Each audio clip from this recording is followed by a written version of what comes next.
এখন কাউকে কিছু জানাবে না, যার যার ভাবে পড়াশোনা করবে, আর আগের মতোই দুজনে গোপনে দেখা সাক্ষাৎ করবে। কিন্তু বিধিবা একদিন পার হলো না, সবাই জেনে গেল।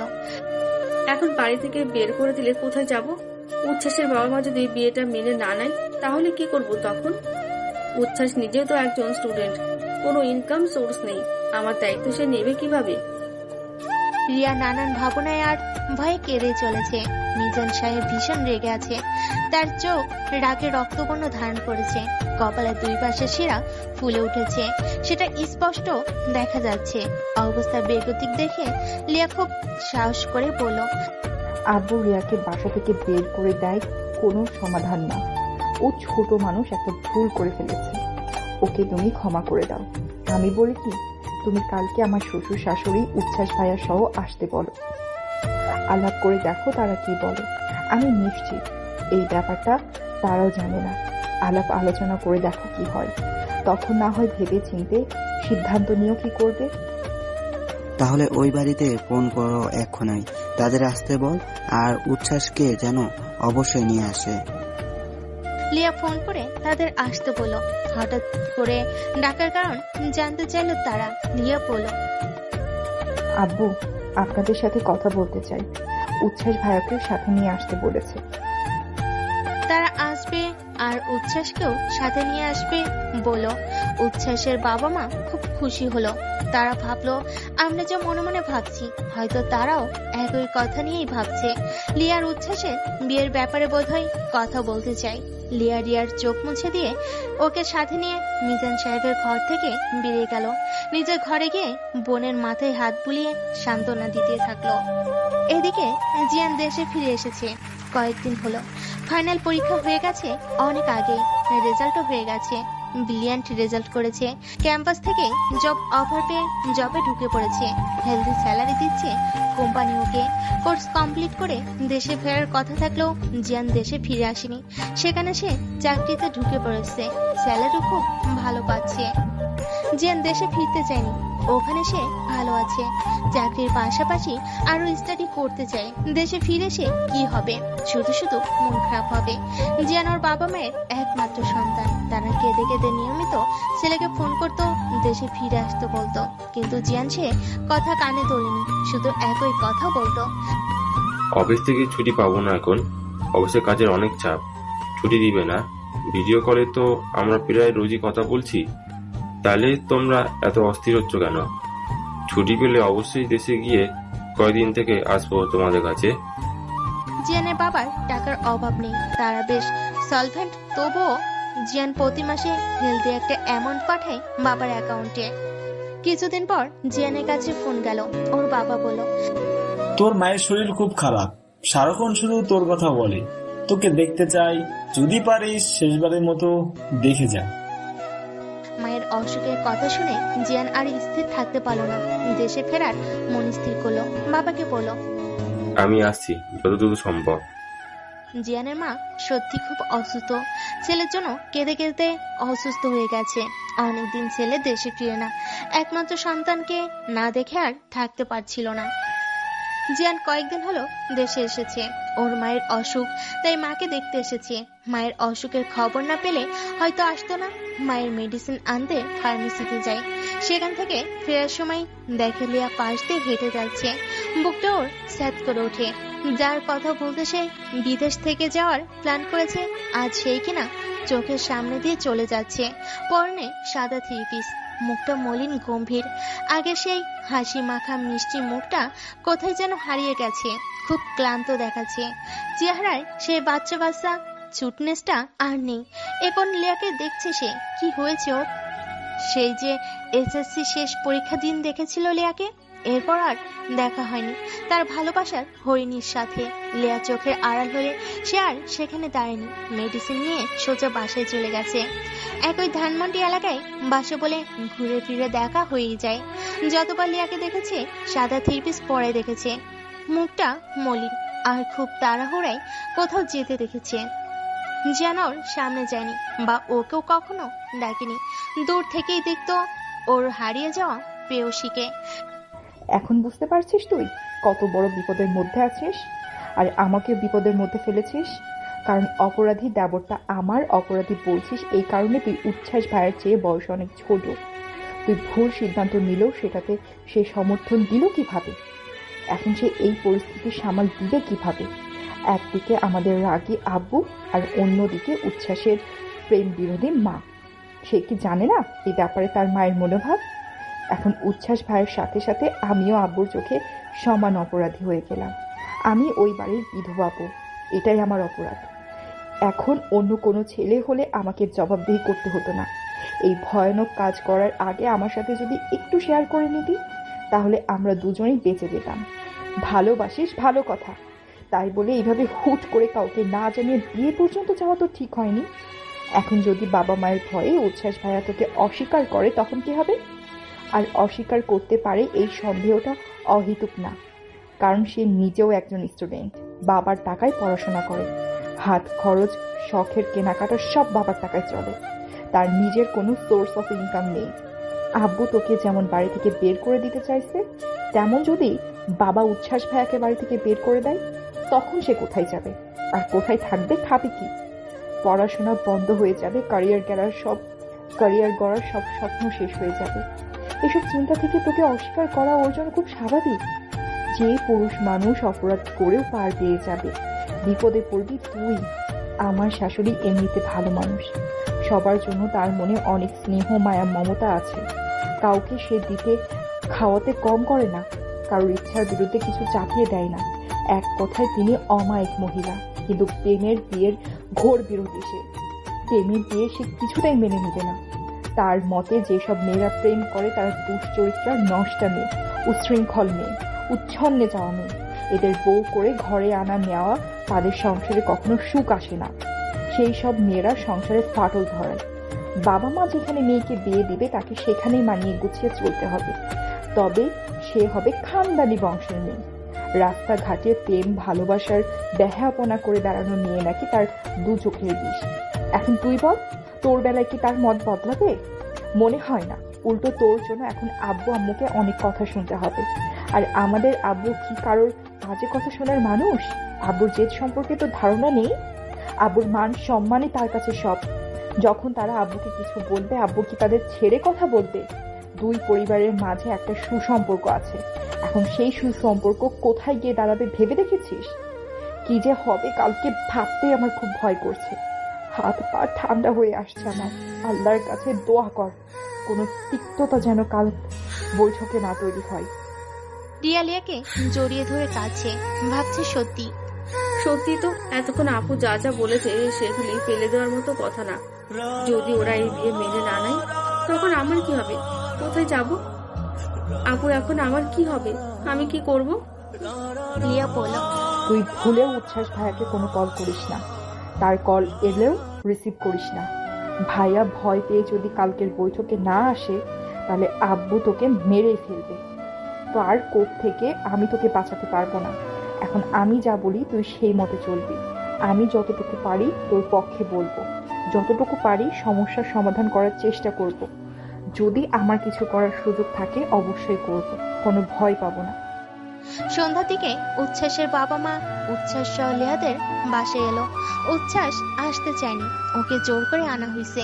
হঠাৎ রিয়াদের বাসায় তাদের কেন ডাকা হয়েছে সেটা জানতে উচ্ছ্বাস রিয়াকে অনেকবার ফোন করেছে, কিন্তু রিয়া ফোন ধরেনি।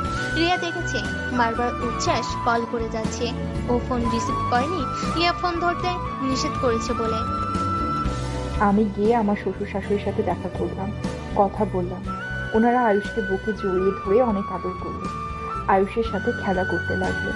উচ্ছ্বাস ভাইয়াও আয়ুষের সাথে নাক টেনে গাল টেনে দুষ্টুমি করলো, অনেক চুমু দিল, কোলে নিয়ে বুকের সাথে মিশিয়ে নিয়ে অনেক আদর করলো ভাতিজাকে। লিয়া ওদের চা নাস্তা সার্ভ করলো। লিয়ার মা আফরোজা বসে সবার সাথে কথা বলছে। লিয়ার আপু মিজান সাহেব অফিস থেকে এসে ফ্রেশ হয়ে বসার ঘরে মেহমানদের কাছে এসে বসলো। সবার সাথে বিভিন্ন কথার গল্প জুড়ে দিল মিজান সাহেব। সে যে ভয়ানক রেগে আছে এটা কাউকে বুঝতে দিল না। একদম স্বাভাবিক আচরণ করছে সে। বলল, আপনাদের ডেকেছি একটা কথা বলার জন্য। আমি আপনাদের বাসায় যেতাম, কিন্তু ইদানিং কাজের চাপ একটু বেশি, তাই সময় বের করতে পারছি না। কথাটা হলো, লিয়ার এইচএসসি পরীক্ষা তো প্রায় এসেই গেল, আর কয়েক মাস পরই ওর ফাইনাল পরীক্ষা। তাই আমি ভাবছি পরীক্ষার পর লিয়ার আবার বিয়ে দেব। এভাবে আর কতদিন চলবে? সামনে ওর বিশাল জীবন পড়ে আছে। আমি না থাকলে কে ওর দায়িত্ব নেবে? ওরও সুখে শান্তিতে থাকার অধিকার আছে। আমি বেঁচে থাকতে মেয়েদের বিয়ে দিয়ে ওদের সুখী দেখতে চাই। আমি যেমন লিয়ার গার্জিয়ান, তেমনি আপনারাও ওর গার্জিয়ান। তাই বিষয়টা আপনাদের জানালাম। আমি নিজেও উপযুক্ত পাত্রের খোঁজ করছি, আর আপনারাও ভালো পাত্র পেলে আমাকে বলবেন। লিয়ার বিয়ে হলে রিয়াকেও বিয়ে দিয়ে দেব। ওর জন্য সৎ পাত্রের সন্ধান থাকলে জানাবেন। উচ্ছ্বাসের বাবা মা এই কথা শুনে খুব খুশি হলো। ভাবলো, একবারে মনের কথা বলে ফেললেন। উচ্ছ্বাসের বাবা বলল, আমরা অনেক দিন থেকে একটা কথা আপনাকে বলবো বলে ভাবছিলাম, কিন্তু কথাটা বলা হয়ে ওঠেনি কখনো। কি কথা? নিঃসংকোচে বলে ফেলেন। আমরাই তো। আমাদের নিজেদের মধ্যে এত ফর্মালিটি থাকলে কি চলে? লিয়াকে আমরা উচ্ছ্বাসের জন্য বউ করে নিতে চাই। তাহলে লিয়া আমাদের বাড়িতেই বউ হয়ে রইল, আর আয়ুষের লাইফটাও সিকিউর রইল। তাতে আমাদের দুই পরিবারের সম্পর্কও বজায় থাকবে। মিজান সাহেব বলল, চিন্তাটা ভালোই করেছেন, প্রস্তাবটা ভেবে দেখার মতো। লিয়া এই ব্যাপারটা কিভাবে নিবে সেটা আমি পরে দেখব। ওর মতামতের দায়িত্ব আমার। আগে উচ্ছ্বাসের মতামত জানা জরুরি। উচ্ছ্বাস বাবা, তুমি তো সবাই শুনলে, এই ব্যাপারে তোমার কি মতামত? সামনাসামনি বলো, সরাসরি বললেই আমি খুশি হব। লিয়াকে তোমার বাবা মা তোমার সাথে বিয়ে দিতে চাই। এই প্রস্তাবে লিয়ার গার্জিয়ান হিসেবে আমিও রাজি। এখন তোমার মত কি? তুমি রাজি আছো কিনা বলো। তোমার কোনো কথা থাকলে বলতে পারো। উচ্ছ্বাসের বাবা রফিক সাহেব বলল, ও আবার কি বলবে? ওর মায়ের আর আমার মতামতই যথেষ্ট। আমার বড় ছেলের উদয়ের বেলাও আমরা সিদ্ধান্ত নিয়েছিলাম। উদয় আমাদের অবাধ্য হয়নি, উচ্ছ্বাসও তাই করবে। আমাদের মতই ওর মত, ওর আলাদা কোনো মত থাকবে না। এটা ঠিক বলছেন না ভাই সাহেব। মেয়ে মানুষ হলে কথাটা মেনে নিতাম, কিন্তু ছেলেদের বেলায় মতামত নিয়ে নেওয়াটা খুব জরুরি। যেখানে আমার মেয়ের সারা জীবনের ব্যাপার। উচ্ছ্বাস, তুমি বলো। আমি মেয়ের বাবা, আমি তোমার মুখে থেকে শুনতে চাই তোমার মতামত। উচ্ছ্বাস কিছুই বলছে না, মাথা নিচু করে বসে আছে। চুপ করে বসে থাকলে তো আর হবে না। তোমার বাবা আমার কাছে একটা প্রস্তাব রেখেছে, তাকে আমায় কিছু তো বলতে হবে। যা হ্যাঁ অথবা না কিছু বলো। উচ্ছ্বাসের দু চোখ বেয়ে টপ টপ করে পানি গড়িয়ে পড়ছে। তুমি কাঁদলে আমাকে উত্তর দিবে কে? আর এখানে কান্নার কি আছে? উচ্ছ্বাস অনেক সাহস করে বলেই ফেলল, আমি ভাবি কেনা রিয়াকে বিয়ে করতে চাই, কারণ আমি রিয়াকে ভালোবাসি, রিয়াও আমাকে ভালোবাসি। অনেকদিন আগে থেকে আমাদের সম্পর্ক। বলো কি? আমি তো এই ব্যাপারে কিছুই জানি না। এই কথা কি লিয়া জানে? তোমার মা বাবা জানে? উচ্ছ্বাস বলল। না, কেউ জানে না। মিজান সাহেব রফিক দম্পতির দিকে তাকিয়ে বলল। আপনারা চুপ কেন? কিছু বলেন। উচ্ছ্বাসের মা এবার ছেলের দিকে চোখ বড় বড় করে তাকিয়ে বলল, এটা কোনোভাবে সম্ভব না। আমাদের পরিবারে প্রেম করে বিয়ে এলাও না, সেটা তুই ভালো করেই জানিস। উচ্ছ্বাস বলল, বিয়ে করলে আমি রিয়াকেই করব, অন্য কাউকে না। উচ্ছ্বাসের বাবা এবার খেপে গিয়ে উচ্ছ্বাসকে ধমকে উঠল। তোর মতামতের কোনো মূল্য আমাদের কাছে নেই। আমার মতোই মত। রিয়াকে না লিয়াকে আমরা বউ করব তোর জন্য। অনেক আগে থেকেই মনে মনে ঠিক করেছি। তোমাদের কথা মেনে নেওয়া আমার পক্ষে সম্ভব না। রিয়া আর আমি একে অপরকে ভালোবাসি, তাই আমরা তোমাদের না জানিয়ে বিয়ে করে ফেলেছি। তোমরা ভাবিকে বিয়ে করার জন্য চাপ দিচ্ছিলে বলে আমি হুট করে এই অন্যায় কাজটা করে ফেলেছি। যদিও কাজটা করা আমার একদম উচিত হয়নি, পারলে ক্ষমা করে দিও। উচ্ছ্বাস হাঁটু গেড়ে বসে সবার কাছে ক্ষমা চেয়ে বলল, আমি তোমাদের না জানিয়ে রিয়াকে বিয়ে করেছি। গতকালকে আমরা বিয়ে করেছি। আমি স্বীকার করেছি এটা আমি অন্যায় করেছি। এটা করা আমার উচিত হয়নি। কিন্তু আমি কাজটা করতে বাধ্য হয়েছি। আমি রিয়াকে ভীষণ ভালোবাসি।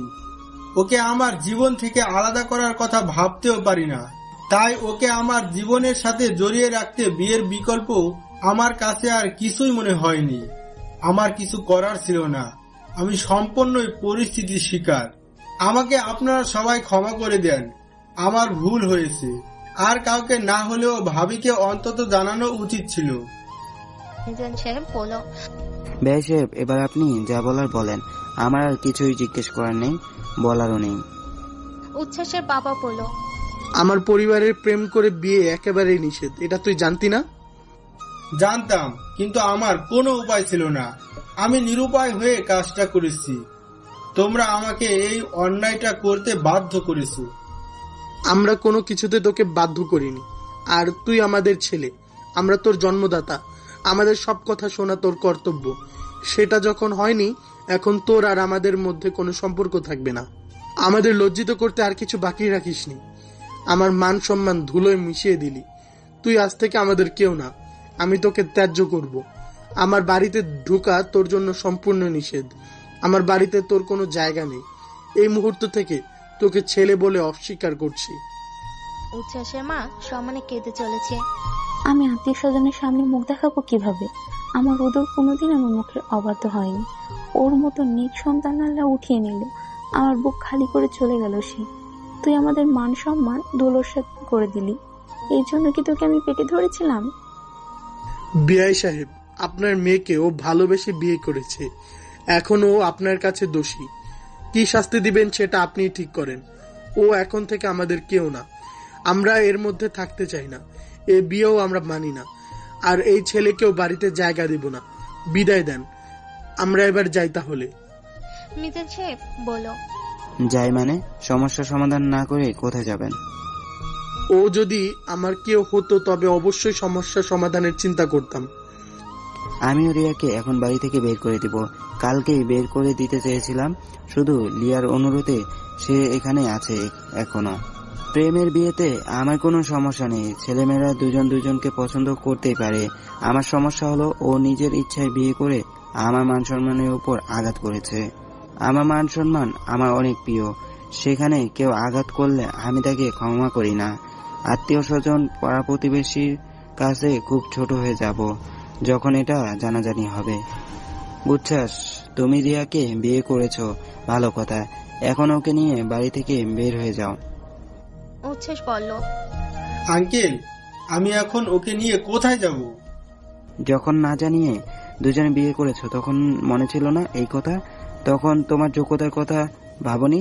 হুট করে বিয়ের মতো এত বড় একটা সিদ্ধান্ত নিয়ে নিলে। আমি ভেবেছি আমার পড়াশোনা শেষ করে তারপর সবাইকে বলবো। ব্যাপারটা এরকম জানাজানি হয়ে যাবে আমি ভাবিনি। সেসব আমি জানি না। তুমি নিলেও ও তোমার সাথে যাবে, আর না নিলেও ওকে একা এখান থেকে বেরিয়ে যেতে হবে। আমি ওকে আমার বাড়িতে রাখবো না। ওর জায়গা এই বাড়িতে আর হবে না। অবাধ্য সন্তানের বাবা আমি হতে চাই না। আমি সমাজে কতটুকু লজ্জিত হব সেটা শুধু আমি জানি। ও আমার মনের মধ্যে আর জায়গা পাবে না। ওকে আর আমি দেখতে চাই না। আমার এক কথা ব্যাস। দরজার আড়ালে দাঁড়িয়ে ছিল লিয়া আর রিয়া। বড়রা কথা বলছে তাই ওরা ভিতরে আসেনি, কিন্তু এসব কথা শুনে দরজার ওপাশে থাকতেও পারছে না। লিয়া দাঁড়িয়ে দাঁড়িয়ে ছটফট করছে শুধু। রিয়া অযথায় কেঁদে যাচ্ছে। সে কাল থেকে কিছু খায়নি, কেঁদেই চলেছে। চোখ দুটো লাল হয়ে ফুলে একাকার হয়ে গেছে। দেখলে মনে হবে চোখ উঠেছে। এবার আর থাকতে না পেরে লিয়া দরজা ঠেলে ভিতরে ঢুকলো। বলল, আব্বু শোনো, বাবা মা আপনারাও শোনেন। এখানে আমার বাবা মা আর আব্বু আম্মু ছাড়া কেউ নেই।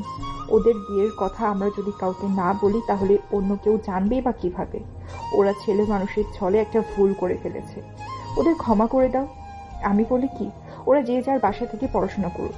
পড়াশোনা শেষ হলে আত্মীয় স্বজনের সঙ্গে নিয়ে সামাজিকভাবে আবার বিয়ে পড়িয়ে দিও। ততদিন কেউ কারোর সাথে কোনো দেখা সাক্ষাৎ করবে না। এতে তোমাদের মান সম্মানের হানিও হবে না, আর লেখাপড়ারও ওদের কোনো ক্ষতি হবে না। ওকে পড়ার সুযোগ দাও আব্বু। জীবনে পড়াশোনাটা অনেক জরুরি। প্রতিটা মেয়ে নিজের পায়ে দাঁড়ানো উচিত। জীবনের সামনে এগিয়ে যেতে হলে পড়াশোনার কোনো কিছুর বিকল্প নেই। আর মা, আপনাকে বলি, উচ্ছ্বাস ভাইয়া পড়ালেখা শেষ করে যখন ভালো চাকরি করবে তখন আপনাদের অনুমতি নিয়ে আপনাদের সাথে করে রিয়াকে বিয়ে করে ওই বাড়িতে নিয়ে যাবে।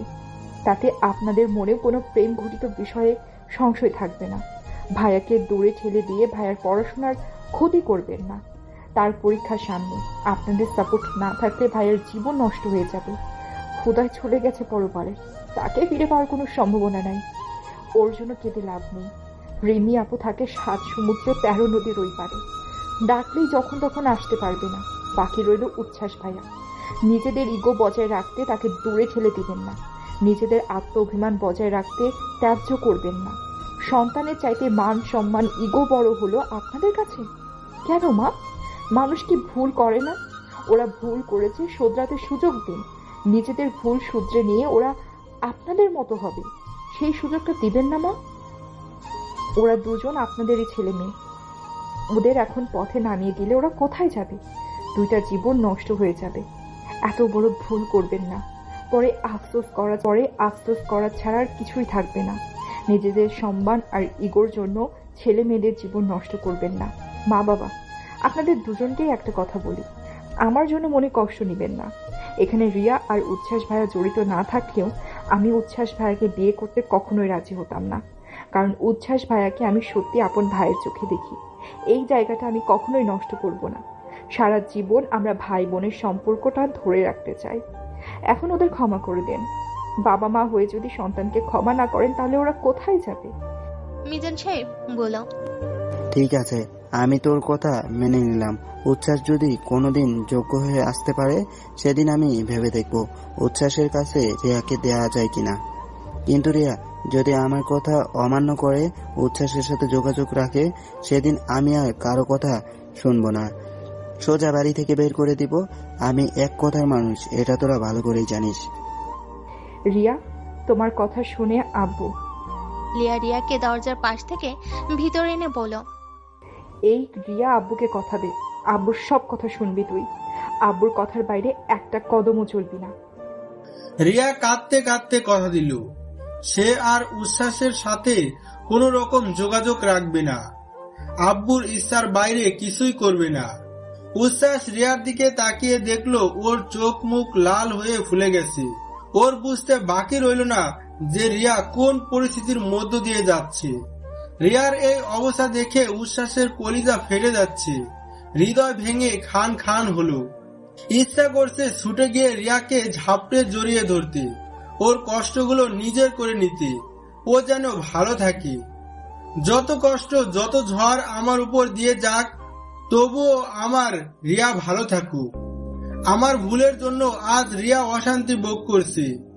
এখন না হয় কেঁদে কেঁদে কিছুটা মন হালকা করবে, কিন্তু আমার থেকে যখন বাড়ির বড়রা ওকে আলাদা করে দিবে তখন ও থাকবে কিভাবে?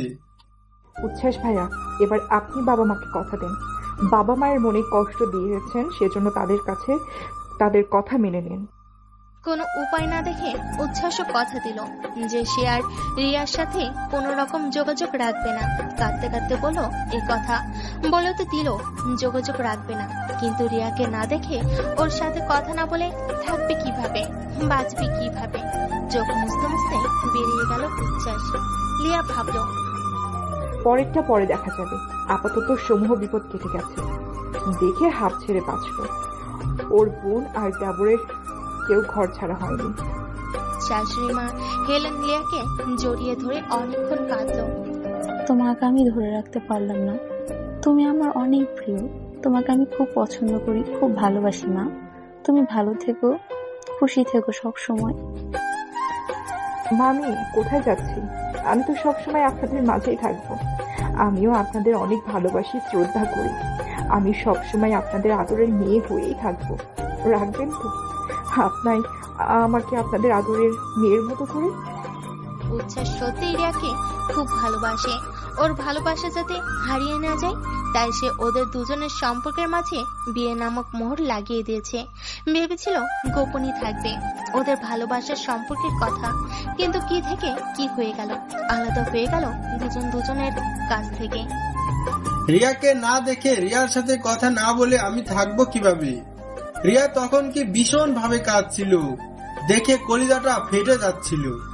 ইচ্ছে করছিল ছুটে গিয়ে জড়িয়ে ধরে ওর চোখের পানি মুছে দিই আর সাহস দিয়ে বলি, কেঁদো না, আমি সারা জীবন তোমার হয়ে তোমার পাশে থাকবো, শুধু তোমাকেই ভালোবাসবো। কিন্তু কিছুই বলা হলো না। রিয়ার কষ্ট ওর চোখের পানি দেখে বুকটা ফেটে চোর হয়ে যাচ্ছিল তখন। রিয়ার কষ্টটা আর নিতে পারছিল না। রিয়ার সাথে সাথে উচ্ছ্বাসেরও চোখের পানিতে মুখ ভিজে যাচ্ছে। অসহ্য যন্ত্রণা বুকে নিয়ে নিজের চোখ মুছতে মুছতে রিয়াদের বাসা থেকে বেরিয়ে গেল সে। রিয়া উচ্ছ্বাসে চলে যাওয়া পথের দিকে চেয়ে রইল অবলক দৃষ্টিতে। চোখ থেকে বয়ে চলছে লোনা পানির ধারা। বলেতে দিল আর উচ্ছ্বাসের সাথে যোগাযোগ রাখবে না, কিন্তু সে কি পারবে? উচ্ছ্বাসকে ছাড়া থাকতে পারবে না কিছুতেই। অনেক কষ্ট হবে, মৃত্যুর যন্ত্রণা ভোগ করতে হবে। উচ্ছ্বাসও যে ওর জীবনের সবটুকু জায়গা জুড়ে আছে। ও নিজের চেয়েও উচ্ছ্বাসকে বেশি ভালোবাসে। মিজান সাহেব বলল, রিয়াকে এখান থেকে নিয়ে যা, তোর দায়িত্বে ওকে দেওয়া হলো। এখন থেকে ও তোর ঘরে থাকবে, তোর সাথে থাকবে। মনে থাকে যেন, সর্বক্ষণ ওকে চোখে চোখে রাখবি। এখন এখান থেকে যা, আমরা একটু কথা বলবো। ঘরের ভিতরে রইল লিয়ার বাবা মা আর উচ্ছ্বাসের বাবা মা। মিজান সাহেব বলল, বেশ সাহেব, আমাদের ছেলে মেয়ে উভয়ের দোষ আছে, খুবই অন্যায় কাজ করেছে ওরা। আপনারাও কিন্তু কম অন্যায় করেননি। আপনারা লিয়াকে উচ্ছ্বাসের ঘাড়ে চাপিয়ে দিতে চেয়েছেন, কিন্তু কেন? মতামত জিজ্ঞাসা করা আর ইচ্ছার বিরুদ্ধে কোনো সম্পর্ক চাপিয়ে দেওয়া দুটো সম্পর্ক ভিন্ন ব্যাপার। উচ্ছ্বাস রাজি হয়নি, লিয়াও রাজি হতো না। লিয়াকে আমি চিনি, আমি ওর বাবা, তাই ওর মনোভাব ভালোভাবেই জানি। সত্যি বলতে কি, আমি নিজেও এই ব্যাপারে রাজি না। মাঝখান থেকে দুই পরিবারের সুসম্পর্ক নষ্ট করলেন। আজকালকার ছেলে মেয়েরা আগের দিনের মতো বাবা মায়ের কথায় মাথা নত করে শোনে না, চোখ বুঝে মেনে নেয় না। তার উপর আপনারা চেয়েছেন দেবর ভাবির বিয়ে দিতে। আজকাল দেবর ভাবির বিয়ে হয়, ইদানিং কোথাও শুনেছেন? আর হলেও কি ওরা কখনো সুখী হতো? এখানকার বাচ্চারা স্বাধীন, নিজের মতো চলতে পছন্দ করে। কারো পরামর্শ তাদের কাছে গ্রহণযোগ্য না। কেউ জ্ঞান দিলে এই বয়সের ছেলে মেয়েরা বিরক্ত মনে করে। এত কিছু করার আগে আমাকে যদি একবার বলতেন, তাহলে আমি এই প্রস্তাবে শুরুতেই না করে দিতাম, তাহলে আজকের এই জল গোলা হতো না। যাই হোক, যা আবার তা তো হয়েই গেছে। উচ্ছ্বাস আর রিয়া নিজেরাই তো বিয়ে করে ফেলেছে, এখন তো আর করার কিছু নেই। বিয়ে তো আর ছেলে খেলা না, এটা অস্বীকার করার সাধ্য আমাদের কারণেই। ওরা দুজন পড়াশোনা শেষ করুক, বয়সও কম ওদের, আর একটু ম্যাচিউর হোক, বুদ্ধি বিবেচনা হোক। উচ্ছ্বাস পড়াশোনা শেষ করে চাকরিতে ঢোকার পর আমরা ওদের আবার বিয়ে দেব ধুমধাম করে। এই কথাটা এখনই ওদের জানানো যাবে না, এই কথাটা ওদের কাছ থেকে গোপন রাখতে হবে। আপনারা কি বলেন? হ্যাঁ, আপনি ঠিকই বলেছেন। আর বেআইন, আপনাকে বলি, ওদের দেখা সাক্ষাৎ না হলে আপনিও মনে শান্তি পাবেন কিছুটা। বিয়েটাও প্রেমের বিয়ে মনে হবে না, তখন রিয়াকে ইজিলি মেনে নিতে পারবেন। উচ্ছ্বাসের বাবা মা দুজনেই স্বীকার করলো যে তাদের খুব বড় ভুল হয়ে গেছে। ব্যাপারটা যে এমন হতে পারে সেটা তাদের মাথায় আসেনি। আসলে আমরা লিয়াকে আর আয়ুষকে আমাদের নিজেদের কাছে রাখতে চেয়েছি। লিয়ার সুখের চিন্তা করেছি, ওর জন্য আমরাও ব্যথিত। আপনারা আমার মেয়েকে ভালোবাসেন, ওকে নিয়ে ভাবেন দেখে ভালো লাগলো। তবে রিয়াও কিন্তু আমারই মেয়ে। বড় মেয়েকে দিতে না পারলেও ছোট মেয়েকে দিলাম। সময় হলে এসে ধুমধাম করে বউকে নিজের বাড়িতে নিয়ে যাবেন। আপনারা কি আমার প্রস্তাবে রাজি? উচ্ছ্বাসের বাবা মা দুজনেই খুশি মনে রাজি হলো। লিয়ার মা সবাইকে মিষ্টি মুখ করালো। লিয়ার বাবা বলল, আমি আরেকটা কথা বলতে চাই। তখন বলেছিলাম না, লিয়ার পরীক্ষা শেষ হলে আমি লিয়ার আবার বিয়ে দিব। এ কথাটা কিন্তু আমি সিরিয়াসলি বলছি, কোনো মস্করা করে বলিনি। মেয়েটার আমার কতই বা বয়স, ওর কথা মনে হলে আমার খুব কষ্ট হয়, খুব খারাপ লাগে ওর মুখের দিকে তাকালে। খুব দুর্ভাগ্য ও। এই বয়সে মেয়েরা স্বামীর সাথে সুখে শান্তিতে সংসার করে দেশ বিদেশে ঘুরে বেড়ায়, স্বামী সোহাগী হয়। এসে গেলে বেড়ানোর বয়সে স্বামীকে হারালো, বিধবার বেশে চলাফেরা করে। উদয় হওয়ার পর থেকে এই পর্যন্ত কোনো রঙিন কাপড় গায়ে তোলেনি, সাদা কাপড় পরে থাকে সবসময়, সারাক্ষণ মনমরা হয়ে ঘুরে বেড়ায়। ওর জীবন থেকে যে রং হারিয়ে গেছে, আমি ওকে আবার বিয়ে দিয়ে সেই হারিয়ে যাওয়া রং ফিরিয়ে দিতে চাই। বাবা হিসাবে এটা আমার কর্তব্য। আমার সেই হাস্যোজ্জ্বল লিয়াকে আর খুঁজে পাই না। আমার এই মিষ্টি মেয়েটা দুঃখের অতল গহনে তলিয়ে যাচ্ছে। একটা অপরাধ বোধ কাজ করে ওর ভিতরে। স্বামী মারা গেছে, এটা যেন ওর অপরাধ। ওকে কে বুঝাবে? যা হয়েছে আল্লাহর ইচ্ছাতেই হয়েছে। জন্ম মৃত্যুর উপর কারো হাত নেই। আমার বাড়িতেও নিজেকে বাড়তি বোঝা মনে করত, আপনার বাড়িতেও নিজেকে বাড়তি বোঝা মনে করত, আর আমার এখানেও তাই মনে করে। আমি এটা বুঝতে পারি, এটা ওর নিজের বাড়ি। এই কথা আমি ওকে অনেক বুঝিয়েছি, কিন্তু তারপরও কেমন মনমরা হয়ে থাকে। কলেজে যায় রিক্সায় করে, বাসের গাড়ি ব্যবহার করে না, শপিংয়ে যায় না, রেস্টুরেন্টে যায় না, মুভি দেখতে যায় না, কোনো কিছুতেই আগ্রহ নেই। জীবনের সব আনন্দ বুকের ভিতর পাথর চাপা দিয়ে রেখেছে। আমার বুকটা ফেটে যায় ওর কষ্টে। বলে আবেগপ্রবণ হলো মিজানুর রহমান। আবার বিয়ে দিয়ে ওর সুখ খুঁজে দিতে চেষ্টা করব। ওর মনের সুখী বলতে যা বোঝায় আমি তা করে দেওয়ার চেষ্টা করব। আফরোজা বলল, লিয়া আবার বিয়ে দিলেও আয়ুষ আমার সাথেই থাকবে না, দিলেও আমার কাছেই থাকবে। আয়ুষকে নীলার নতুন সংসারে যেতে দিব না, এটা আমার অ্যাডভান্স বলে রাখলাম। রফিক সাহেব বলল, লিয়ার বাচ্চা বয়স, এভাবে ওর জীবন কাটুক আমিও চাই না। হেলেন বলল, আমারও একমত। ভালো ঘর দেখে ওকে পাত্রস্থান করতে হবে। এখন হেলাফেলাই দিন যাচ্ছে, একসময় একা থাকতে থাকতে হাঁপিয়ে উঠবে। আয়ুষকে আমরাই সামনে নেব, আর মায়ের জায়গায় খালা বেয়াই তো রইলই, সে না হয় আয়ুষকে দেখাশোনা করবে। বিভিন্ন কথাবার্তার মাঝে সবাই একসাথে বসে রাতের খাবার খেয়ে নিল। উচ্ছ্বাসের জন্য খাবার প্যাক করে দিল। আফরোজা বলল, আমার মেয়েটা কাল থেকে কিছুই খায়নি, সেই থেকে কেঁদে চলেছে, আপনারা ওকে একটু দোয়া করে যান। হেলেন ও রফিক সাহেব লিয়ার ঘরে গেল। গিয়ে দেখলো তখনও রিয়া কেঁদে যাচ্ছে। রফিক সাহেব রিয়ার মাথায় হাত রেখে দোয়া করলো। হেলেন চোখ মুছে দিয়ে কপালে চুমু দিয়ে আদর করলো। বাবা মা কখনো সন্তানের অমঙ্গল চায় না, সেটা সন্তানেরা বোঝে না। ঠিকমতো পড়াশোনা করবে, বাবা মায়ের কথা মতো চলবে। রিয়া তাদের কাছে পায়ে হাত দিয়ে ক্ষমা চাইলো। হেলেন লিয়াকে বলল রিয়াকে যেন কিছু খাইয়ে দেয়। তারপর তারা বিদায় নিল। লিয়ার এইচএসসি পরীক্ষা শুরু হয়ে গেল। ভালো রেজাল্টের আশায় খুব পরিশ্রম করছে সে। আয়ুষকে মোটেও সময় দিতে পারছে না। ওর খাওয়া, গোসল, অন্যান্য যত্ন সব আফরোজার রিয়াই করে। রিয়া ঢাকা ইউনিভার্সিটির আইবিএতে চান্স পেয়েছে, সেখানে নিয়মিত ক্লাস করছে। আয়ুষকে বাসার কাছেই একটা কিন্ডারগার্টেন স্কুলে ভর্তি করেছে। রিয়া নিজের পড়ার পাশাপাশি আয়ুষকেও পড়তে বসায়, সময় পেলে স্কুলে নিয়ে যায়। এসব করে রিয়া নিজেকে ব্যস্ত রাখে। উচ্ছ্বাসকে ভুলে থাকার চেষ্টা করে, কিন্তু ভুলে থাকতে পারে না। একা হলেই কাঁদে। উচ্ছ্বাসকে ভুলে যাওয়া একেবারেই অসম্ভব। বলতে চাইলে আরো বেশি মনে পড়ে যায়। ভালোবাসা কেন এত কাঁদায়? রিয়া আড়ালে বসে কাঁদে, কাউকে বুঝতে দেয় না।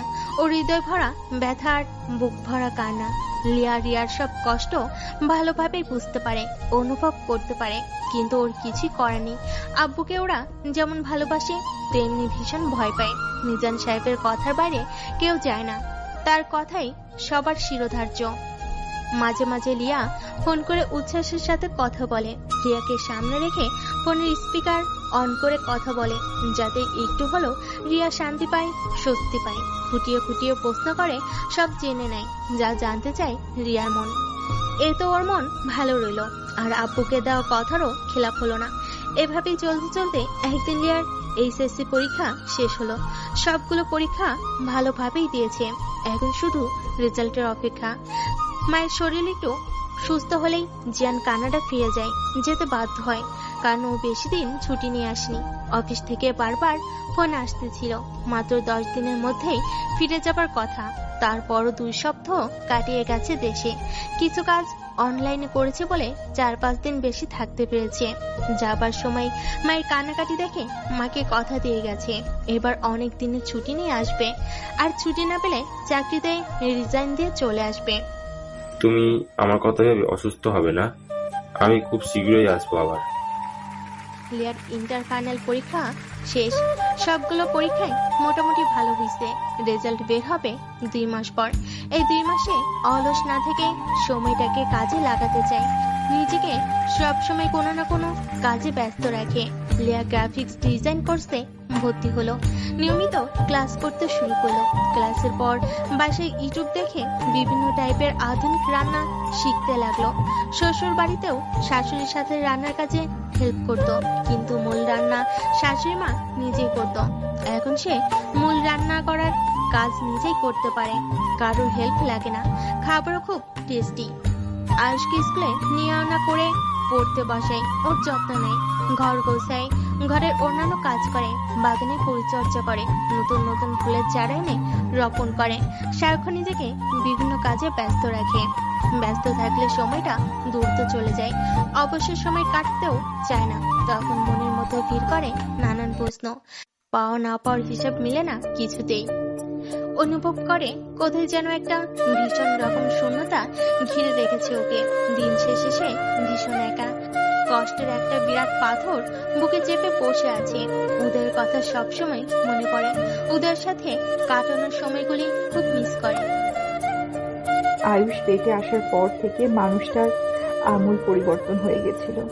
কিসে আমার শান্তি, কিসে আমার স্বস্তি, সব দিকে তার তীক্ষ্ণ দৃষ্টি ছিল। সেই থেকে দুজনের ভালো লাগা, ভালোবাসার সৃষ্টি। উদয়, আমি আপনাকে ছাড়া ভালো নেই। কোথায় চলে গেলেন আপনি? কেন চলে গেলেন আপনি? চলে যদি যাবেন তবে কেন এসেছিলেন আমার জীবনে? কেন এসেছিলেন? এত বড় বিশাল জীবনে কষ্টের ভার আর বয়ে বেড়াতে পারছি না, আপনার কাছে আমাকে নিয়ে যান। আর তবে কেনই বা ভালোবাসলেন? চারিদিকে শুধু শূন্যতা আর হাহাকার। কবে শেষ হবে আমার এই কষ্টের জীবন? অর্থহীন একটা জীবন টেনে নিয়ে দাঁড়াচ্ছে, যে জীবনে নেই কোনো স্বপ্ন, নেই কোনো আশা, আছে শুধু হতাশা আর দীর্ঘশ্বাস। আজ নাফিসার বিয়ে। নাফিসা অনেক গায়ে হলুদে আসতে বিশেষভাবে আমাকে বলেছিল, কিন্তু আমি আসিনি, কারণ আমি বিধবা। আমার সাজ পোশাক গায়ে হলুদের জন্য না। কোথাও শুনেছিলাম বিধবাদের কোনো শুভ অনুষ্ঠানে যেতে নেই, তাতে যার অনুষ্ঠান তার অকল্যাণ হয়। এই জন্য আমি কোথাও যাই না। আমি চাই না আমার অশুভ ছায়া কারোর জীবনে পড়ুক। যদিও আমি এসব কুসংস্কার, তারপরও মনের ভিতরে একটা খটকা লেগেই থাকে। আমি তো মানি না, তারপর খটকা তো খটকাই। আমার জন্য কেন নাফিসার ক্ষতি হবে? আমার জন্য যেন নাফিসার কোনো ক্ষতি না হয়। ও আমার একমাত্র বেস্ট ফ্রেন্ড। আমার জন্য ওর কোনো ক্ষতি আমি মেনে নিতে পারবো না। বিয়েতে এসেছি না পেরে, সম্ভব হলে বিয়েতেও আসতাম না। নাফিসার খুব অনুরোধের জন্য আসতে বাধ্য হয়েছি, তাও এসেছি অনেক দেরিতে। ইচ্ছে করেই দেরিতে এসেছি। সাদার ভিতর সাদা কাজ করা একটা কাতান শাড়ি, সাথে হাইনেক 3/4 হাতার ব্লাউজ পরেছি। লম্বা চুলে একটা বেনি করা, কানে 2টা পার্ল টপ গোল, গলায় লেগুরার পরা একটা স্বর্ণের চিকন চেইন, বাম হাতে একটা ঘড়ি, সাথে সাদা স্টোনের একটা ছোট্ট পার্স। ব্যাস, এই আমার সাজ। মুখে নেই কোনো ধরনের মেকআপের ছিটে ফোটাও। বরযাত্রী এখনো আসেনি। বেলা 3টার বেশি বাজে। নাফিসাকে দেখতে অনেক সুন্দর লাগছে। লাল বেনারসি আর অনেক গহনায় ওকে রানীর মতো লাগছে। নাফিসা আমাকে ওর কাছেই বসিয়ে রেখেছে। আমি কোনো সাজগোজ করিনি। কেন তা নিয়ে একটু বকাঝকা করলো। বলল, তুই একদম বদলে গেছিস, নিজের দিকে মোটেও খেয়াল করিস না। 20 পার হতেই বুড়ি হয়ে গেছিস। তোর বিধবা হওয়ার পিছনে তোর কোনো হাত নেই, সব আল্লাহর ইচ্ছা। কত বুড়ি বুড়ি বিধবাদের দেখেছি সেজে গুজে লাল শাড়ি পরে পার্টিতে যেতে, আর তুই সেই যে সাদায় ডুবেছিস আর বাকি রঙদের সাথে আড়ি নিয়েছিস নাকি? কোথাও লেখা আছে বিধবাদের রঙিন কিছু পরতে নেই? আরে এমন বেরং হয়ে ঘুরে বেড়ালে কি হবে? আরো কত কি বলল, একটু রাগও দেখালো। নাফিসের মাও আমাকে বুঝালো, যা হয়েছে তাতে তোমার কি দোষ? আল্লাহ যা ভালো মনে করেছেন তাই করেছেন। তুমি কোনো কুসংস্কার মনে না রেখে স্বাভাবিক জীবনযাপন করবে, সবার সাথে মিশবে। যে ঘটনার তোমার কোনো হাত নেই তার জন্য নিজেকে অপরাধী ভেবো না। তুমি আমার মেয়ের বিয়েতে এসেছো, এই জন্য আমি খুব খুশি হয়েছি। নাফিসা চারিদিকে চোখ ফিরিয়ে ঘুরে ফিরে ফিসফিস করে আমার কানের কাছে মুখ নিয়ে এসে বলল, জিয়ান ভাই দেশে ফিরে এসেছে জানিস? বিদেশে থাকতে ফেসবুকে আমাকে নক করতে প্রায়।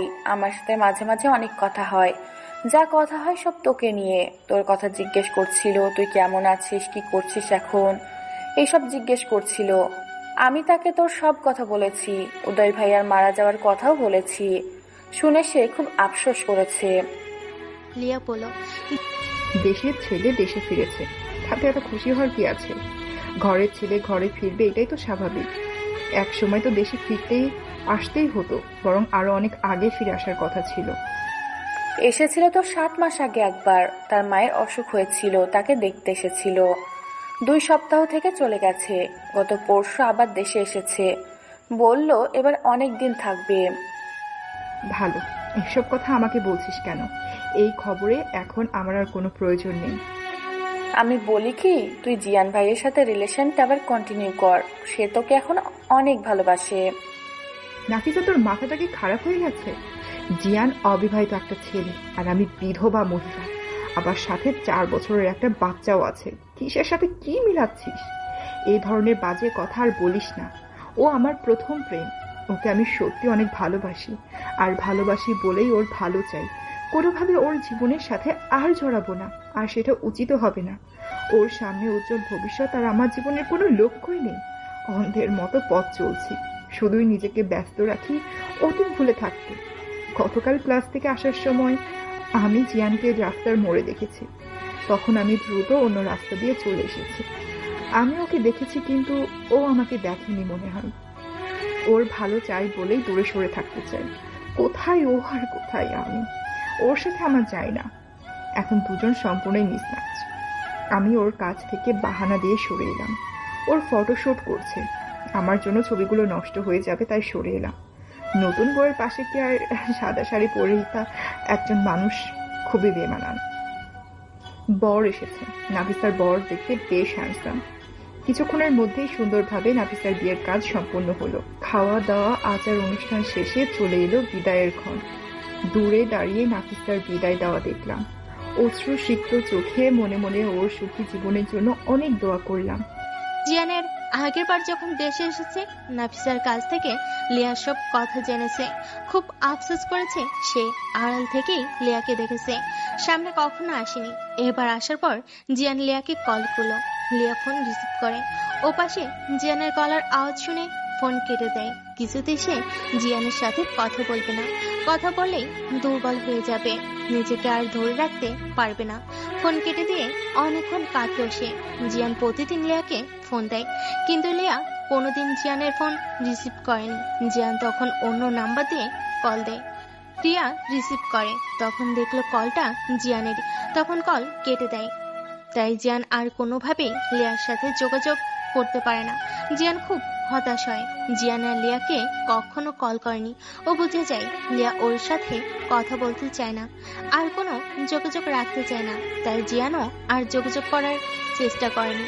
একদিন রাতে লিয়ার আব্বু মিজান সাহেব খাবার টেবিলে বসে সবার সাথে খাবার খেতে খেতে লিয়াকে বলল, আমি তোর বিয়ের কথা ভাবছি। আমি আবার তোর বিয়ে দেব। একটা ভালো ঘরের থেকে প্রস্তাব এসেছে, আর প্রস্তাবটা আমার পছন্দ হয়েছে। আমি ওদের প্রস্তাবে রাজি হয়ে ওদের সাথে সম্বন্ধ করব বলে কথা দিয়েছি। আমি ওদেরকে তোর সম্পর্কে সব বলেছি, কোনো কথা গোপন করিনি। সব শুনে ওরা অমত করেনি। এই ব্যাপারে কোনো কিছু বলা গেছে? আমি বললাম, বিয়ে করাটা কি খুব জরুরি আব্বু? আমি কি তোমাদের কাছে এতই বোঝা হয়ে গেছি? সেজন্য কি আমাকে তাড়াতে চাচ্ছ? আমাকে দূর করতে পারলে কি সব সমস্যার সমাধান হয়ে যাবে? বলেই কেটে ফেললাম। আমি যেমন আছি তেমনই থাকতে চাই। আমি দ্বিতীয়বার আর বিয়ে করতে চাই না। আমাকে ভুল বুঝিস না, আমার সন্তানেরা কখনোই আমার বোঝে না। আমি তোদের সবাইকে খুব ভালোবাসি, তোদের ভালো চাই, তোদের লাইফ সিকিউর করে দিতে চাই। আমি চাই আমি বেঁচে থাকা অবস্থায় তোর একটা উত্তম ব্যবস্থা করতে। আমি দুনিয়া থেকে চলে গেলে তোকে কে দেখবে? তোকে একজন সৎ পাত্রের হাতে তুলে দিতে যেতে পারলে আমি মরেও শান্তি পাবো।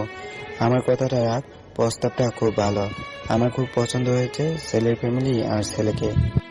আমাকে একটু সময় দাও ভেবে দেখার জন্য, প্লিজ।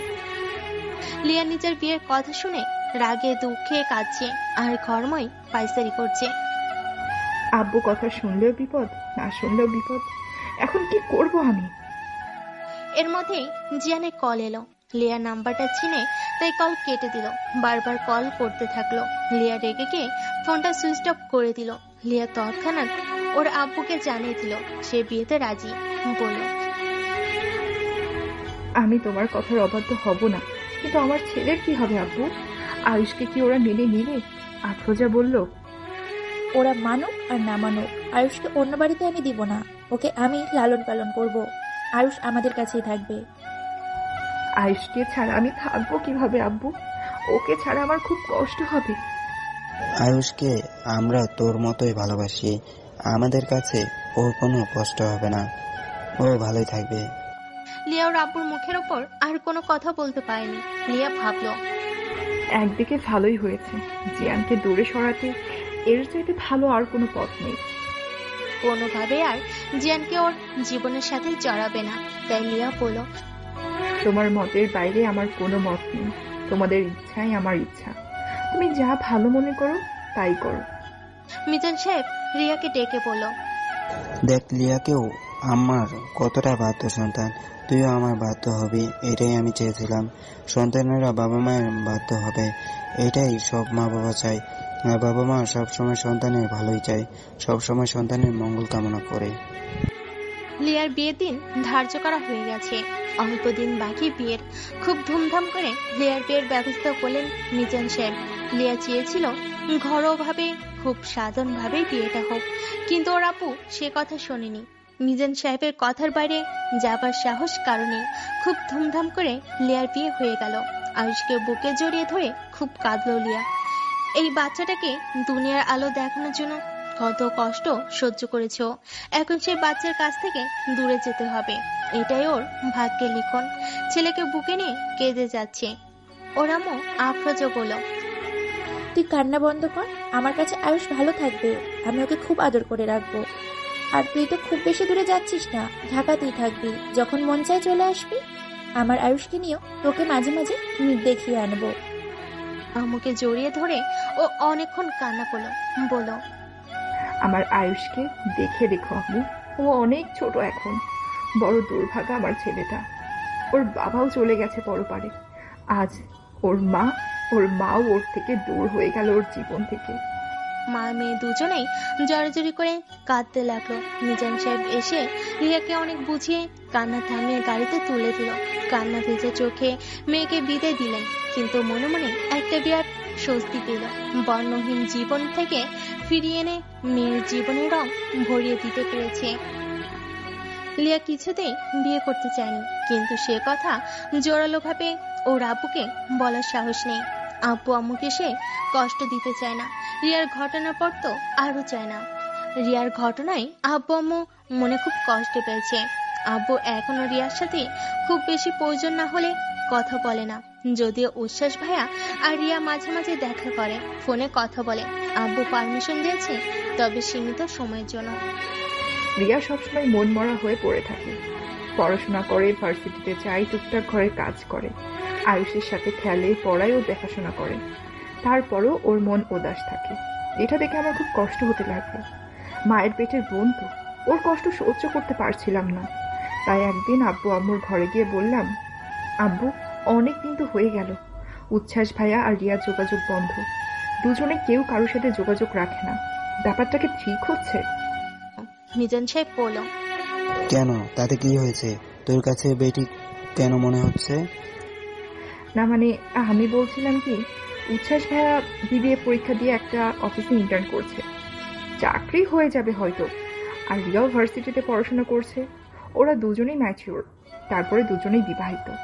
এখন ওদের এত কড়াকড়ি করে দূরে সরিয়ে রাখলে, দেখা সাক্ষাৎ করতে না দিলে, উচ্ছ্বাস ভাইয়ের মন যদি বদলাতে শুরু করে, তখন কি রিয়ার জন্য ব্যাপারটা ভালো হবে? ও তো মরেই যাবে এমন কিছু হলে। আফরোজা বলল, সে কথা তোর আব্বুকে কে বোঝাবে? এই মানুষটা একটা পাষাণ কঠিন হৃদয়ের মানুষ। আমিও বলেছিলাম, এই কথা সে শোনেনি। দৃষ্টির আড়ালে গেলে মনের আড়ালে যেতে সময় লাগবে না, তার উপর পুরুষ মানুষ, এমন কিছু হলে বিপদে পড়বে আমার মেয়েটা। ভুল না হয় একটা করেই ফেলেছে, সন্তানটা তো আমার, ওকে দেখলে কষ্ট লাগে। আব্বু, রিয়া কিন্তু সেদিনের পর একদিনের জন্য তোমার কথার অবাধ্য হয়নি, উচ্ছ্বাস ভাইয়ের সাথে কোনো রকম যোগাযোগ রাখেনিও। মিজান সাহেব একটু চিন্তা করে বলল, তোর আর তোর মায়ের ইচ্ছে পূরণ হোক তাহলে, সপ্তাহে একদিন কিছু সময়ের জন্য ওরা দেখা সাক্ষাৎ করতে পারবে, তবে আমি অনুমতি দিয়েছি, এটা ওদের বলার দরকার নেই, তাহলে লাই পেয়ে যাবে। আমি খুব খুশি হয়ে আব্বুর রুম থেকে বেরিয়ে এলাম। আব্বু আমার সব কথা মনোযোগ দিয়ে শোনে, আমার কথা রাখার চেষ্টা করে। সেই আব্বুকে আমি কিছুতেই দুঃখ দিতে পারবো না, কষ্ট দিতে পারবো না। আব্বু আম্মুকে কষ্ট দিতে চাই না, আমাকে বিয়েতে রাজি হতে হবে। কিছুতেই আব্বুকে সমাজের লোকের কাছে লজ্জিত হতে দিব না। আমার প্রাণের চেয়েও প্রিয় ছেলে আয়ুষকে পিছনে ফেলে আমি চলে আসলাম নতুন সংসারে। কি বিচিত্র আমার জীবন, কি যে কষ্ট হচ্ছিল তখন, সেটা ভাষায় বর্ণনায় অতীত। উদয়ের বাবা মাও এই বিয়েতে সামিল হয়েছে। তারা আমার নতুন জীবনের জন্য অনেক দোয়া করে বলল, আয়ুষের জন্য কোনো চিন্তা করো না, আমরা ওকে সামলে নেব, ওর জন্য কোনো চিন্তা করো না। একমাত্র তুমি ছাড়া ওখানে ওর সবাই আছে। তুমি নতুন সংসার, নতুন মানুষদের সাথে মিলেমিশে থেকো, তাদের সুখী করো। আমার বাড়িতে যেমন তুমি ঘর আলো করেছিলে, তেমনি নতুন সংসারে তুমি আলোই আলোকৃত করে দিও। নতুন সংসারে সবাইকে আপন করে নিও। আব্বু আম্মু, বাবা মা আমাকে ভরা দুঃখ ক্রান্ত মনে গাড়িতে তুলে দিল। বিদায়ের সময় জড়িয়ে ধরে সবচেয়ে বেশি কাঁদলো হেলেন মা। মহিলা আমাকে সত্যি খুব ভালোবাসতো। আমাকে গাড়িতে বরের পাশে বসিয়ে দিল উচ্ছ্বাস ভাইয়া আর রিয়া। উচ্ছ্বাস ভাইয়া বলল, আপু, আমি আপনার কাছে চিরকৃতজ্ঞ হয়ে থাকব। আপনি আমার আর রিয়ার জন্য অনেক করেছেন। আমার কানে কোনো কথাই ঢুকছে না, আমি কেঁদেই চলেছি।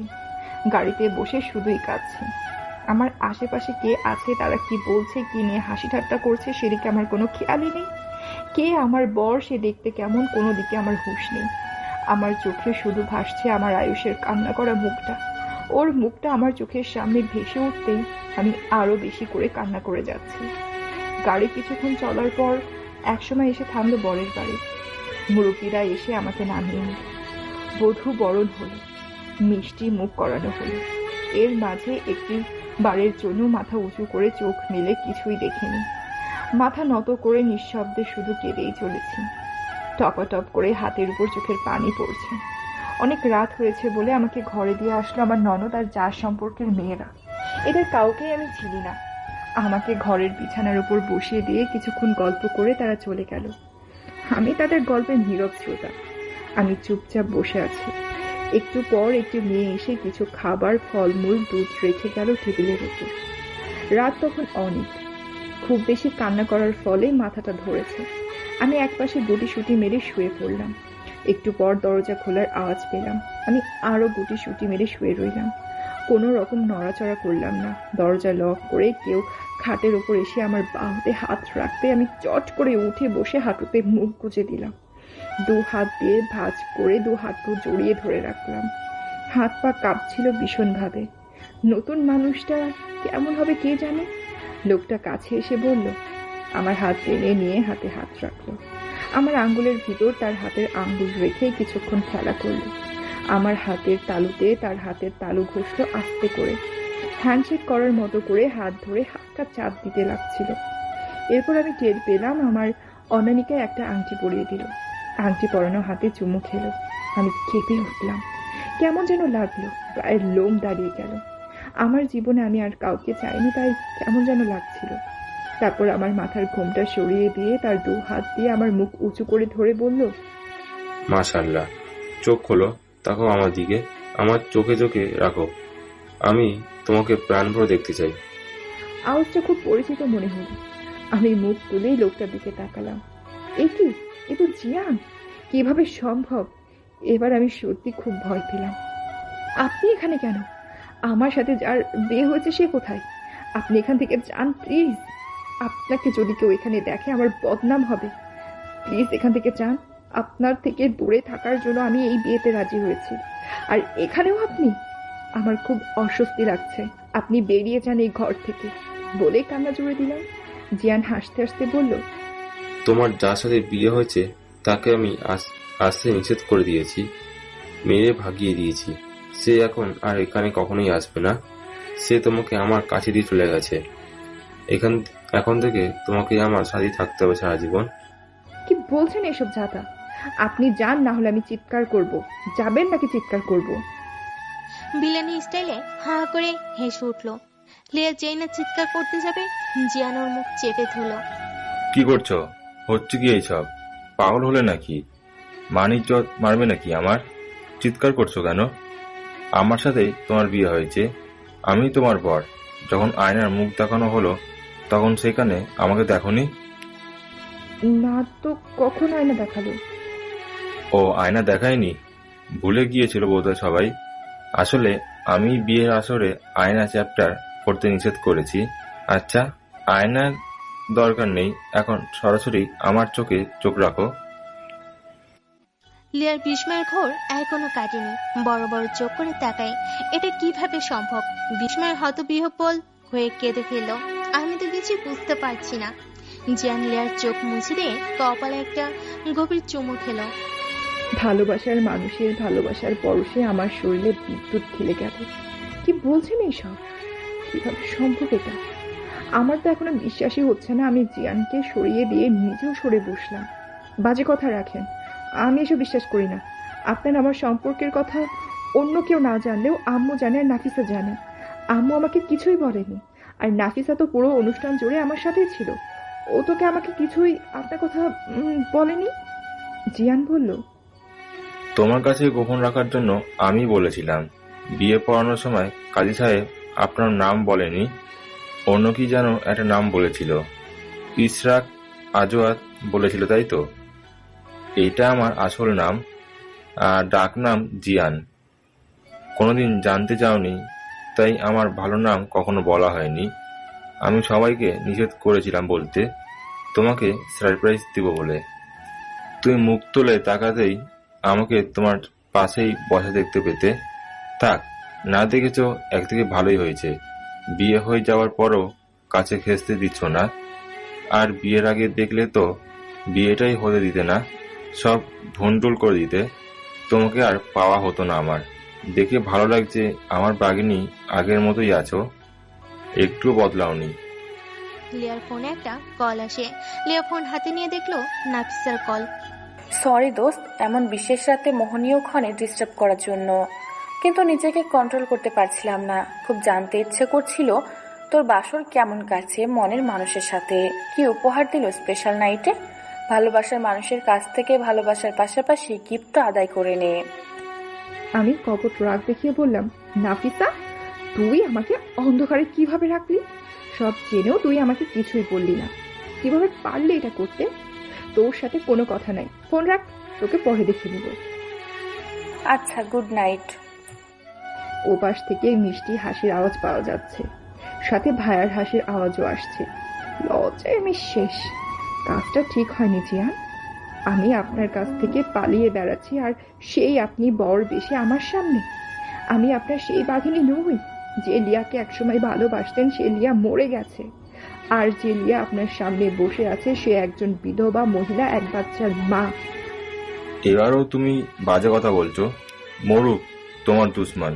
ফর ইউর কাউন্ট ইনফরমেশন, এখন তুমি আর বিধবা নাও, আমার বিয়ে করা বউ তুমি। কয়েক ঘন্টা আগেই বিয়ে হয়েছে আমাদের। আমার সদ্য বিয়ে করা বউকে তুমি যা ইচ্ছা তাই বলতে পারো না।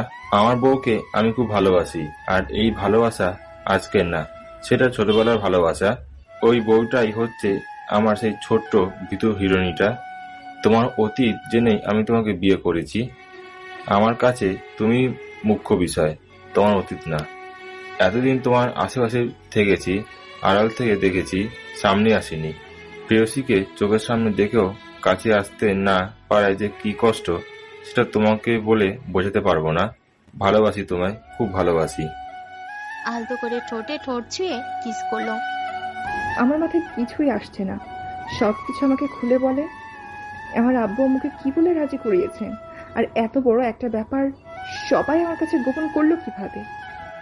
তোমার আমার বিয়েটা অনেকখানি এগিয়ে দিয়েছে নাফিসা, অনেক ধন্যবাদ। আর ওকে স্পেশাল ট্রিট দেব আমি, সাথে গিফটও পাবে। ফেসবুকে নাফিসার সাথে আমার কথা হতো, আর যা কথা হতো সব তোমাকে নিয়ে। কয়েক মাস আগেই আমি দেশে এসেছিলাম, তখন তোমাকে সাদা কাপড় পরা মলিন মুখে দেখেছি। সেই থেকে মনের মধ্যে একটা ঘটকা লেগেছিল। তখন থেকেই নাফিসাকে নক করতে শুরু করলাম। তোমার সব খবর ও আমাকে পৌঁছে দিত। তুমি কেমন আছো, কি করছো, কখন কোথায় যাচ্ছ, সব ইনফরমেশন আমি নাফিসার কাছ থেকে পেতাম। তোমার বিয়ে হয়ে গেছে এই খবর শোনার পর তোমাকে হারিয়ে আমি পাগল প্রায় হয়ে গিয়েছিলাম। অনেক সময় লেগেছে ডিপ্রেশন কাটাতে। তারপর পরীক্ষা শেষ হতেই এখানেই একটা চাকরি পেয়ে যাই। দেশে ফেরার ইচ্ছাটাই ছিল না। কার জন্য ফিরব? যাকে নিয়ে স্বপ্ন সাজিয়েছি সে তো অন্য ঘরে চলে গেছে। আমার মনটা ভেঙে খানখান হয়ে গেছে। মনকে বুঝিয়ে নিয়েছিলাম দেশে আর ফিরব না। প্রয়োজনে আব্বু আম্মুকে কানাডা নিয়ে যাব। এখানে আমার তো আর কেউ নেই আব্বু আম্মু ছাড়া। আবার তোমাকে নিজের করে পাবো, তাই হয়তো ভাগ্যে আমাকে দেশে ফিরিয়ে এনেছিল কয়েক মাস আগেই। তখনই নাফিসার কাছে জেনেছি আয়ুষের বাবা বেঁচে নেই। আমার তখন দেশে থেকে যাওয়ার কোনো স্কোপ ছিল না। কোম্পানি থেকে বরাবর ফিরে যাওয়ার চাপ দিচ্ছিল। না হলে আরো কিছুদিন দেশে থেকে তোমার মুখোমুখি হতাম। আবার ভাবলাম সামনে তোমার এইচএস পরীক্ষা, তোমাকে ডিস্টার্ব করা ঠিক হবে না, তাই কানাডা ফিরে গেলাম ঠিকই, কিন্তু প্রতিনিয়ত তোমার খোঁজ রেখেছি। ফাইনাল পরীক্ষার পর তুমি কম্পিউটার ক্লাসে যেতে, আমি আড়াল থেকে তোমাকে দেখতাম, কিন্তু সামনে আসতাম না। ফোন করতাম, তুমি রিসিভ করতে না। যদিও বা রিসিভ করতে, আমি হ্যালো বলার সাথে সাথেই লাইন কেটে দিতে। তুমি আমাকে ইগনোর করতে, তাই আর সামনে আসিনি। সামনে আসলে তোমার আর গ্রাফিক্স ডিজাইনের কোর্সটা কমপ্লিট হতো না, তাই আড়াল থেকেই তোমায় দেখতাম। ভাবতাম তুমি যেভাবে থাকলে ভালো থাকবে সেভাবেই থাকো, তাই সামনে এসে বিরক্ত করিনি। আমি বুঝে গেলাম তোমাকে পেতে হলে আমাকে অন্য রাস্তা ধরতে হবে। তখন অন্য রাস্তা খুঁজতে থাকলাম, আর রাস্তা পেয়েও গেলাম। নাফিসার সাথে পরামর্শ করলেও কথায় কথায় বলতো তোমার আম্মু আমাদের সম্পর্কে কথা জানে। এই কথা বলার পর আমাকে আর কে পায়? তুমি যেই টাইমে কম্পিউটার ক্লাসে যেতে, তখন একদিন আমি খুব সাহস করে তোমাদের বাসায় গিয়ে উঠি। আমার পরিচয় দিই, আমাদের পূর্বের ভালোবাসা সম্পর্কে কথা বললাম। তোমাকে বিয়ে করতে চাই এই কথা সরাসরি বললাম। আন্টি বলল, তুমি আমার বিধবা মেয়েকে বিয়ে করতে যাচ্ছ কেন? চাইলেই তো আনম্যারিড অনেক ভালো একটা মেয়ে বিয়ে করতে পারবে। আমি আনম্যারিড একটা মেয়েকে বিয়ে হয়তো করতে পারবো, কিন্তু তাকে ভালোবাসতে পারবো না, কারণ আমি শুধু তিশাকে ভালোবাসি। তুমি যে বিধবা একটা মেয়েকে বিয়ে করতে চাও, একটা বাচ্চা আছে, এই কথা তোমার বাবা মা জানে? তাদের বলেছো তোমার মনের কথা?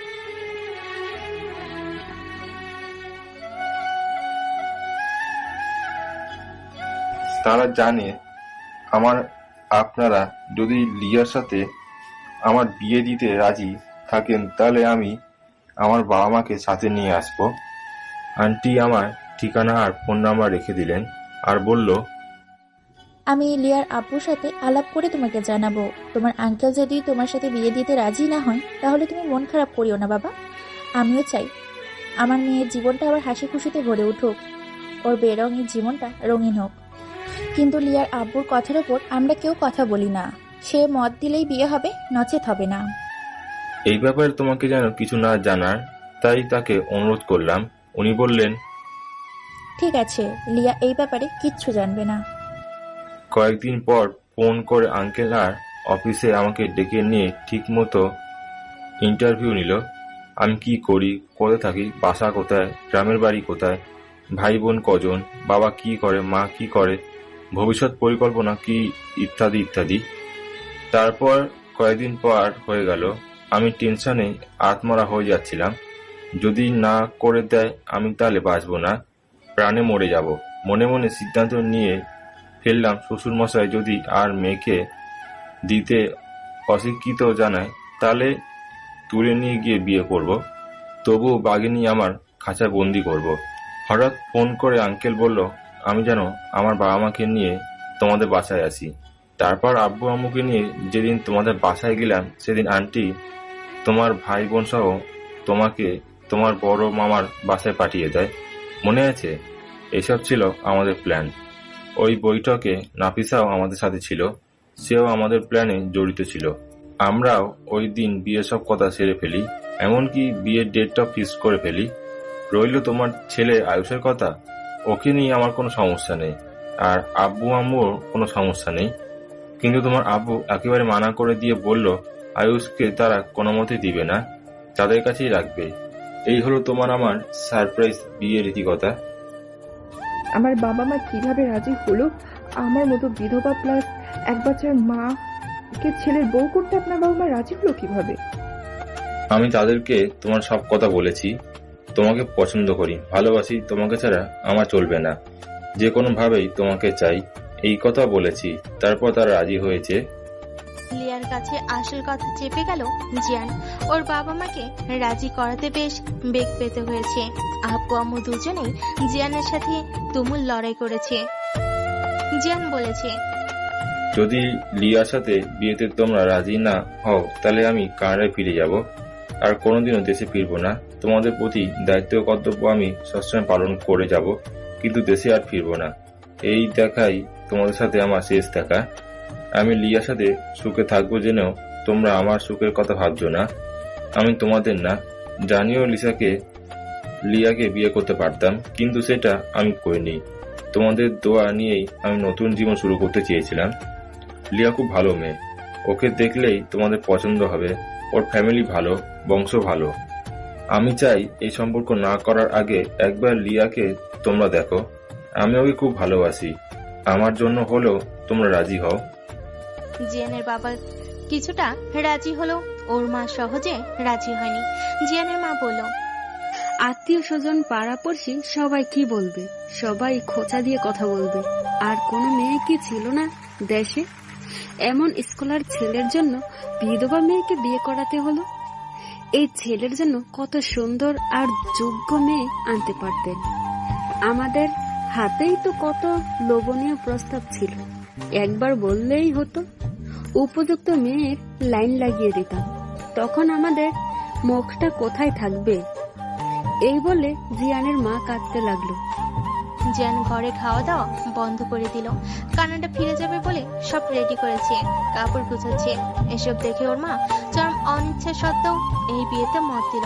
কোনো মাই ছেলের উপর বেশিক্ষণ রাগ করে থাকতে পারে না। সন্তানের সুখে বাবা মায়ের সুখ। জিয়ান ওর আব্বু আম্মুকে বলল, তাহলে একদিন গিয়ে লিয়াকে দেখে এসো। জিয়ানের বাবা বলল, তুই যখন পছন্দ করেছিস তখন আর দেখতে হবে না, একেবারে বিয়ের ডেট ঠিক করতে যাব, সেভাবেই ওই বাড়িতে জানিয়ে দে। এইভাবে সব হয়েছে তোমার আমার সারপ্রাইজ বিয়ে। এবার তো কাছে এসব আগেনি। অনেক সাধনার পর আমি তোমাকে নিজের করে পেলাম। আমাকে কষ্ট দেওয়ার শাস্তি তোমাকে পেতেই হবে। আজ এক এক করে সবকিছু পরিশোধ নিব। লিয়া জিয়ানের দিকে চেয়ে হেসে ফেলল, বলল, কি শাস্তি দিবে বলেন শুনি? এখনো আপনি আপনি করে দূরে সরিয়ে রাখবে? একটু রাগ দেখিয়ে বলল, যাও ঘুমাও, আমাকেও ঘুমাতে দাও। লিয়া বলল, আচ্ছা, আর রাগ দেখাতে হবে না, তুমি করেই বলবো। লিয়া নিবিড় ভাবে জিয়ানের বুকে মিশে গেল। সারা জীবন এভাবে ভালোবাসবেন তো? আমাকে একা করে দিয়ে হারিয়ে যাবেন না তো? হারালে তোমাকে নিয়েই হারাবো, একা একা হারালে মজা হবে না। হেসে ফেলল লিয়া। আপনি অনেক দুষ্টু হয়েছেন। ওকে, সরি, আর বলবো না। এখন থেকে শুধু তুমি তুমি আর তুমি। জিয়ান লিয়ার ঠোঁট দখল করে নিল। ওরা দুজন ভালোবাসাবাসী রাজ্যে হারিয়ে গেল। দেরিতে হলো ওদের ভালোবাসা সার্থক হলো। বেঁচে থাকুক ওরা একে অন্যের ভালোবাসা বুকে নিয়ে, সুখে থাকুক ওরা চিরদিন দুজন দুজনকে ভালোবেসে। আর কোনো কষ্ট যেন ওদের জীবনে না আসে। সুখী হোক লিয়ার জিয়ান জুটি। সবাই ওদের জন্য দোয়া করবেন।